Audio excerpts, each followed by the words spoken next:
Bowl games kind of suck nowadays, don't they? And there are a lot of reasons why that is the case. Whether that be conference realignment, tie ins with conferences for bowl games, opt outs, and NIL, and people transferring and not playing in the bowl games. And today I'm gonna talk about bowl games and why they are getting less interesting and becoming a worse product than they were in the past, and potentially how to address fixing it. However, I am probably going to end up taking a few detours along that main path to discuss other problems in college football and how I believe they should be addressed. There's not going to be a whole lot of graphics for this video because I'm pretty much just winging it. So with the intro out of the way, I'd like to say hello and welcome to the JSA studio. I'm your host, as always, Nathan, and today we're going to talk about bowl games and why they suck. I think the main reason that bowl games suck is because the players very clearly do not care about them. And yeah, sure, you can point to a few specific instances where the teams really wanted to win, like last year, Tulane versus USC. That was very clearly a game that was very important to the Tulane program. However, it doesn't particularly mean that anybody gave a fuck about any of these bowl games, because they didn't. So how do we fix that? Well, there are several theories and ideas that are floating about that I've heard from other sources and some that I've thought of myself. But the first of which is one that I actually heard for the first time on the radio. And that is that instead of bowl games being played at the end of the season, bowl games should instead be played at the beginning of the next season, provided it is not part of the college football playoff. So what would that really mean? Well, it means that we would have some actually pretty interesting matchups at the beginning of every single season, along with the agreed upon matchups that teams are already doing outside of the bowl games. Basically, in my opinion, it would mean that we are going to get more interesting out of conference games played rather than just the one or two that we get usually per year. A perfect example of that: Wisconsin and LSU play each other this year in the Realia Quest Bowl, which no one is going to watch because it happens on January 1st. And it's extraordinarily not interesting at all. Wisconsin is not a team that can play with LSU this year, so we know what that game is going to look like. However, at the beginning of next year, for 100% certainty, a Jaden Daniels lists LSU Tigers and a year two under Luke Fickell Wisconsin. Now that's interesting. That's actually a game that you could market and potentially get some viewers for. However, no one's going to watch this game this year. So I think it would be beneficial from the TV angle to have some of these games just be like the opening weekend of college football. Now, the fact of the matter is that this isn't going to happen. It's an unrealistic goal. However, I think it's worth talking about because I do think it would solve a lot of the problems, specifically when it comes from players either opting out or entering the transfer portal so that they're not going to play in their game. And a great example of this, Texas is literally in the college football playoff, and they've had members of their two deep enter the transfer portal. Florida State has had several star caliber players transfer or declare that they're not going to be playing in the game, and that's a New Year's Six Orange Bowl game. Like, that game actually means something if you win that trophy. The fact of the matter is that there is a lot of evidence to suggest that players do not care about bowl games anymore, especially if they have a chance to get drafted. Why would they risk the injury? Why would they bother? You can count on one hand the amount of times somebody's draft stock has dramatically improved by them playing in a bowl game, okay? They're not nearly as important as the 12 regular season games because those are 12 games and the bowl game is one game. And as a Michigan fan, I knew the second that Jake Butt tore his ACL against Florida State in that game in early 2017, I think it was January 1st, 2017, that that was the nail in the coffin of seeing players play in games. And it's a shame that that is Jake Butt's legacy as a player, because he was a very, very good player for Michigan as a tight end. And had he been healthy, had he opted out of that game versus Florida State, he probably would have had a long and successful career in the NFL where he would still currently be playing, in my opinion. So it's an absolute shame that he got hurt, and then that injury led to another injury, which led to another injury, and he never really played. I don't even know if he took a snap in the NFL. He was only there for 3 years, and he was on IR, I think, all 3 years. So I don't know if he even played a snap in the NFL. And he's doing things as a media personality now, and I'm happy for him, okay? But he could still be playing in the NFL had he opted out of that game. And that's a hard point to digest if you're a fan of college football like I am, where you want to see good players play in interesting matchups. But we have to acknowledge the reality of the situation, which is the second that happened, the second Jake Butt went from maybe a guy who could sneak into the back end of the first round to you're not getting drafted until the middle of day 3 minimum. So the second that happened, it was the end of college football bowl games as we knew it. So how do you fix opt-outs? In my opinion, there's one pretty clear answer, and it's not one that I think a lot of people are going to like. And it starts with the acknowledgement that there is a time coming very soon that players on these teams are going to start getting a significant percentage of the TV contract money as a base salary. However, what comes with that base salary, which, by the way, I am personally in favor of, like, I think that's a good idea, is to give these kids a base salary. But what that comes with is a contract. And in the contract, you could stipulate that since they are now being paid by these media corporations, that they are now employees de facto somewhat of these media corporations. So if they are healthy, they have to play in the bowl games. There is no more opting out. We need to move the transfer portal window out of December entirely. It should not begin until the end of the national championship, like the Tuesday after the national championship game that plays on Monday every year for some reason. But the transfer portal is a topic for another time. We're just going to stick to the bowl games right here, okay? So when you sign this contract, you could say, okay, if you are bowl eligible, we'll give you a little bit extra money. So we'll give you whatever your base pay was for the 12 games, and we'll give you like 140% of it, okay? And then you're giving people an actual reason to stay and play the game. And more importantly than that, in the contract, you could actually stipulate if you are healthy, then you have to play in the game. Because we're paying you, you are an employee. It's like saying that you have to show up to work unless you're sick, okay? Like if you got the flu, nobody wants you here. And if you tore your ACL, nobody wants you to play in the game.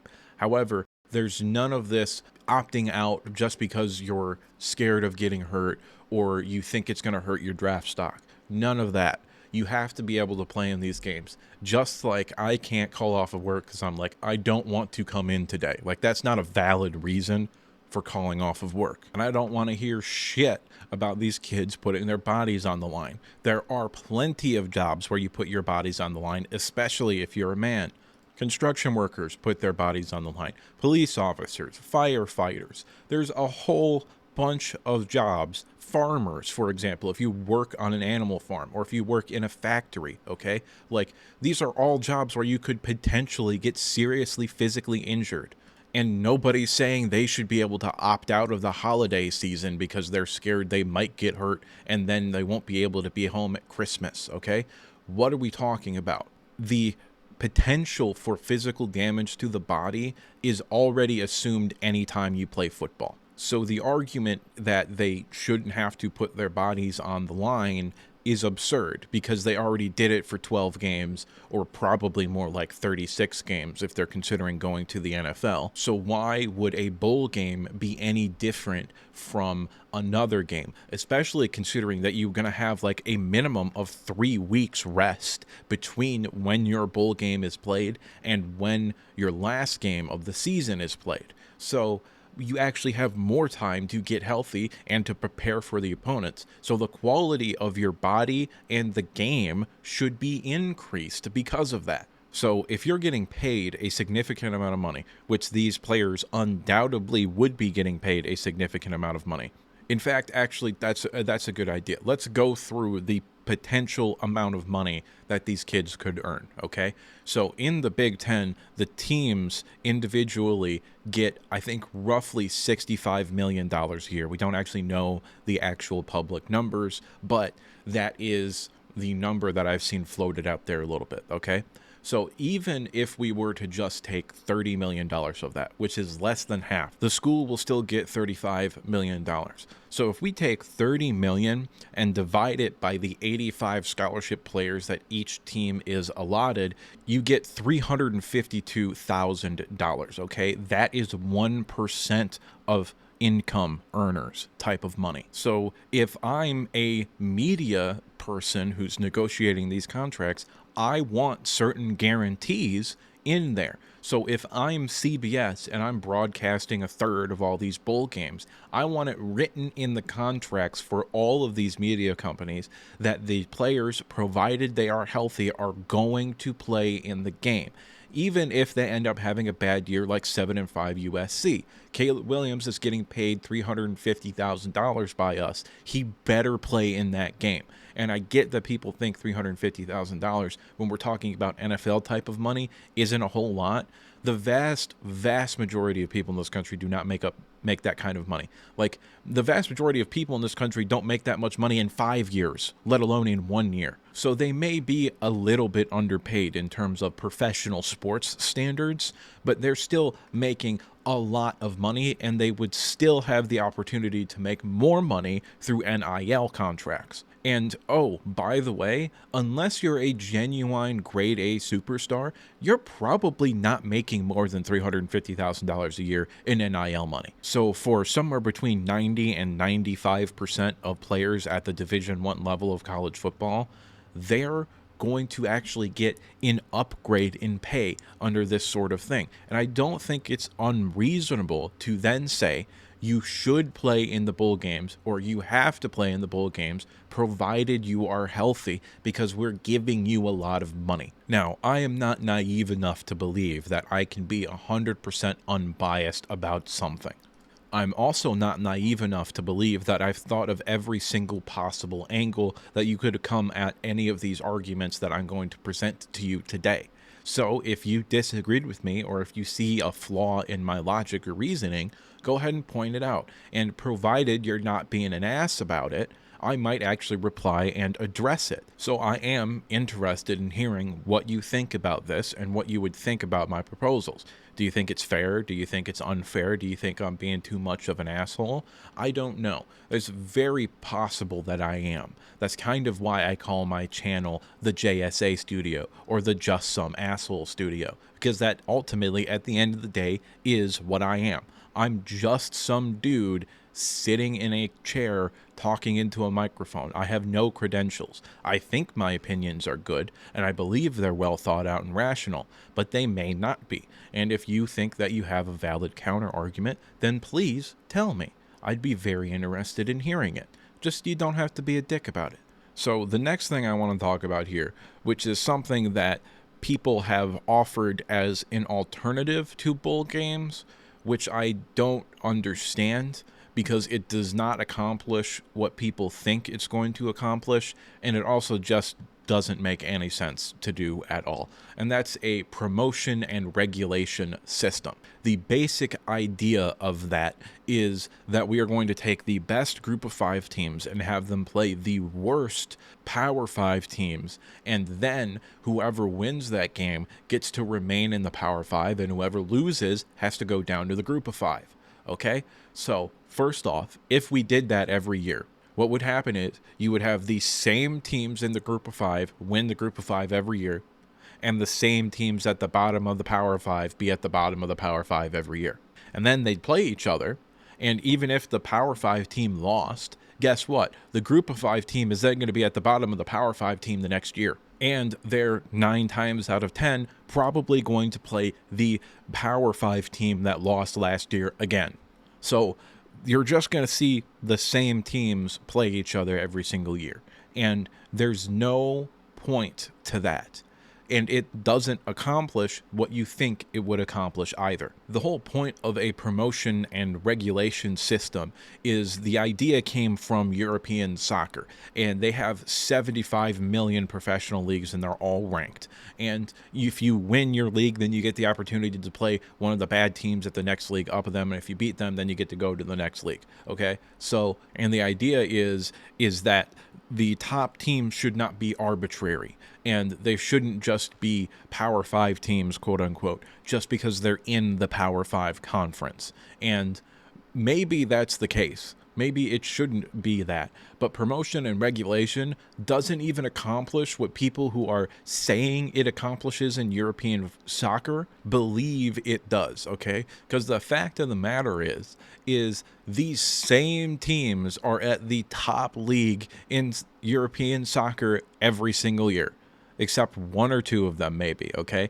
The fact of the matter is that promotion and regulation doesn't change the fact that a few teams just have more money, more resources, and the best players, and that will likely always be the case. In fact, if you want to promote diversity and not just have the same teams arbitrarily be good all the time, you shouldn't be looking at European soccer for that because they're a horrible example of it. You should be looking at the NFL. How did the NFL create a league where it is expected that one team every year in the 8 divisions goes from last place to first place? How did they create a system in which literally any team heading into the year can win the Super Bowl? Like, if we look at dynasties in other sports, in the big 4 sports, like you see in basketball teams three-peat. That doesn't happen in football, okay? You see in hockey, teams go back-to-back fairly regularly, except for in the last, 15 years ago. But if you go back further, you see teams go back-to-back fairly regularly.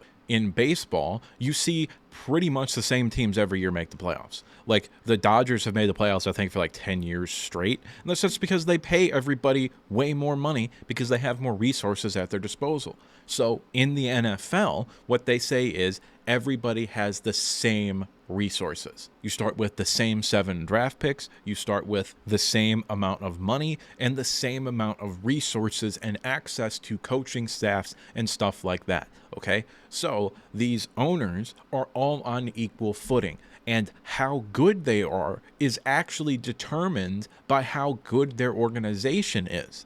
And even if you see teams with dominant long-term success, they always fall off, okay? The Packers were very good in the 50s and 60s, and then they sucked in the 70s and 80s and the first half of the 90s. Then they got really good for a period of time, and then they kind of fell off a little bit, and they weren't really contending for anything in the latter years of Brett Favre.